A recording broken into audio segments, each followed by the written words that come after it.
Hello guys, welcome back to my channel. आज मैं आपको मधुबाला के बारे में कुछ अनसुनी बातें बताने जा रही हूँ। अनोखी सुंदरता के कारण उन्हें Venus of the Indian screen का शीर्षक दिया गया। उनका स्क्रीन का नाम मधुबाला उन्हें देविका रानी ने दिया था। वह दिल्ली के एक गरीब पठानी मुस्लिम परिवार से संबंधित थीं। उनके 2 भाइयों और 3 बहनों की कम उम्र में ही मौत हो गई। वह प्रसिद्ध अभिनेता और संगीतकार ब्रजभूषण साहनी की पत्नी की सबसे बड़ी बहन थीं। वर्ष 1944 में बॉम्बे विस्फोट में उनका घर भी नष्ट हो गया था। 9 वर्ष की उम्र में उन्होंने मुंबई में नौकरी की तलाश करनी शुरू कर दी थी। उन्होंने फिल्म बसंत 1942 में एक बाल अभिनेत्री के रूप में कार्य करते हुए अपने अभिनय करियर की शुरू किया। उन्होंने 12 साल की उम्र में गाड़ी चलाना सीखी, जिसके चलते वह कभी कभी गाड़ी चलाना पसंद करती थी। उन्हें कुत्ते बहुत पसंद थे, जिसके चलते उन्होंने अपने घर में 18 कुत्ते पाले हुए थे। 11 वर्ष की आयु में वह पहली बार दिलीप कुमार से वर्ष 1944 में ज्वार भाटा फिल्म सेट पर मिली और फिर वर्ष 1949 में फिल्म हार श्रृंगार में उनके साथ काम किया। 14 साल की उम्र में उन्होंने फिल्म नीलकमल 1947 में काम किया, जिसे केदार शर्मा द्वारा निर्देशित किया गया था। उन्होंने इस फिल्म में राज कपूर के साथ रोमांटिक भूमिका निभाई थी। वह फिल्म महल 1949 की लोकप्रियता से एक सुपरस्टार बनी। महान निर्देशक फ्रैंक कैप्रा मधुबाला को अंतर्राष्ट्रीय करियर में बढ़ावा देने के लिए हॉलीवुड उद्योग में ले जाना चाहते थे, लेकिन उनके रूढ़िवादी पिता ने उन्हें कभी जाने की इजाज़त नहीं दी। वर्ष 1951 में 18 वर्ष की उम्र में वह तराना के फिल्म सेट पर दिलीप कुमार के साथ अधिक अंतरंग हो गई। उन दिनों के दौरान मधुबाला ने लाल गुलाब के साथ उर्दू भाषा में दिलीप कुमार को एक पत्र भेजा और कहा, मैं तुमसे प्यार करती हूँ। दिलीप कुमार ने उनके प्रस्ताव को स्वीकार कर लिया। दोनों 7 साल तक एक रोमांटिक रिश्ते में बने रहे, लेकिन उन्हें अपने पिता के विरोध के कारण दिलीप कुमार के साथ प्रेम संबंध छोड़ना पड़ा। एक साक्षात्कार में उनकी बहन ने कहा, मधुबाला के माता पिता उन्हें सार्वजनिक कार्यों या किसी भी प्रीमियम में भाग लेने के लिए नहीं भेजते थे। उनकी सुंदरता दुनिया भर में इतनी प्रसिद्ध थी कि अमेरिका लाइफ पत्रिका जैसे कई विदेशी लोकप्रिय पत्रों ने उनकी खूबसूरत तस्वीरों को दिखाया और रंगमंच कला पत्रिका ने अगस्त 1952 को संस्करण में उनकी तस्वीर के साथ ग्लैमर में एक लेख भी प्रकाशित किया। बाद में किशोर कुमार, प्रदीप कुमार और भारत भूषण द्वारा उन्हें शादी के लिए प्रस्तावित किया गया। एक बार मधुबाला को याद करते हुए देवानंद ने कहा कि उन्हें इश्कबाजी बहुत पसंद था। वर्ष 1956 में फिल्म ढाके की मलमल बनाने के दौरान उनकी मुलाकात किशोर कुमार से हुई। उन्होंने किशोर कुमार के प्रस्ताव को स्वीकार कर लिया, जिसके चलते किशोर कुमार ने धर्म परिवर्तन किया और इस्लाम धर्म अपनाते हुए करीम अब्दुल्ला नाम रखा। लीना चंदवारकर गायक किशोर कुमार की चौथी पत्नी की राय के अनुसार, जब मधुबाला ने पाया कि दिलीप कुमार उनसे शादी नहीं कर रहे हैं, तो इतना साबित करने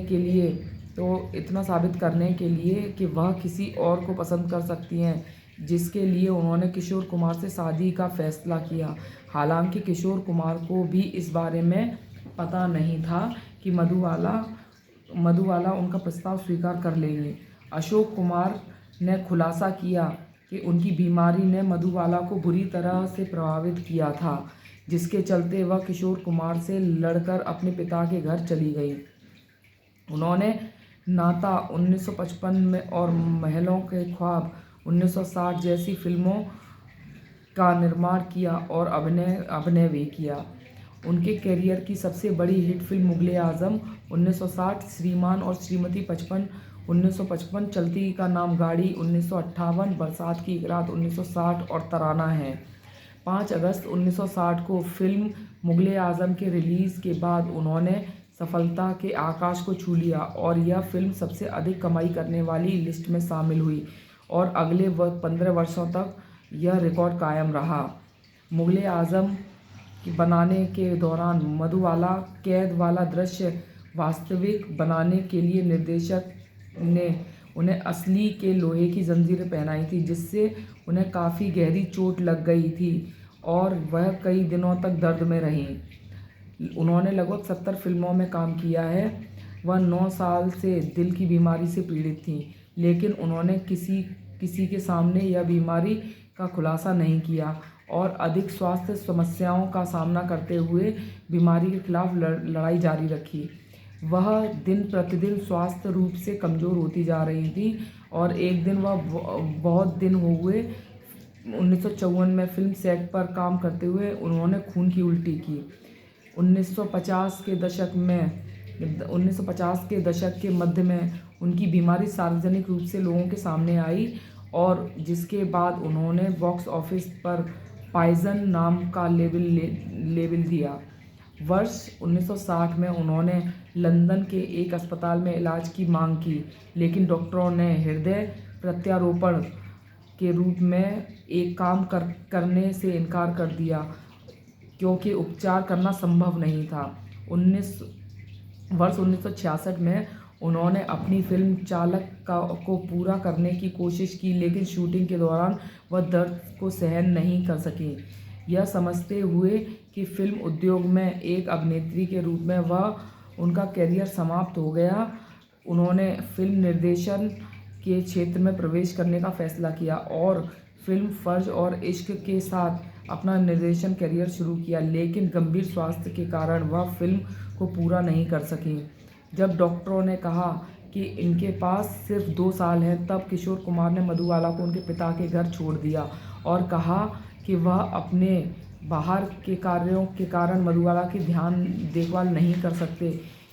इलाज के दौरान किशोर कुमार ने उनके सभी खर्चों को भुगताया और हर 2 महीने बाद मधुबाला से मिलने आया करते थे। मधुबाला की बहन के मुताबिक उनकी बीमारी इतनी बढ़ गई थी कि उनके मुंह से और नाक से अतिरिक्त खून निकलना शुरू हो गया था। इसके अलावा वह फेफड़ों की बीमारी से भी पीड़ित थी। मधुर भूषण ने इस तथ्य का खुलासा भी किया कि जन्म के समय मधुबाला में साइनोसिस, खराब ऑक्सीजन परफ्यूजन और VSD भी था। अंत में 36 साल की आयु में उनका निधन हो गया था। 18 मार्च 2008 को भारतीय डाक ने मधुबाला की याद में एक स्मारक डाक टिकट को जारी किया। 10 अगस्त 2017 को नई दिल्ली में मैडम तुसाद संग्रहालय के द्वारा मधुबाला के मोम के पुतले का अनावरण किया गया था। उन्होंने तमिल, तेलुगु और मलयालम फिल्मों में भी काम किया था। सो गाइस, यही थी अनसुनी बातें मधुबाला के बारे में। सो गाइस, जय हिंद, जय भारत।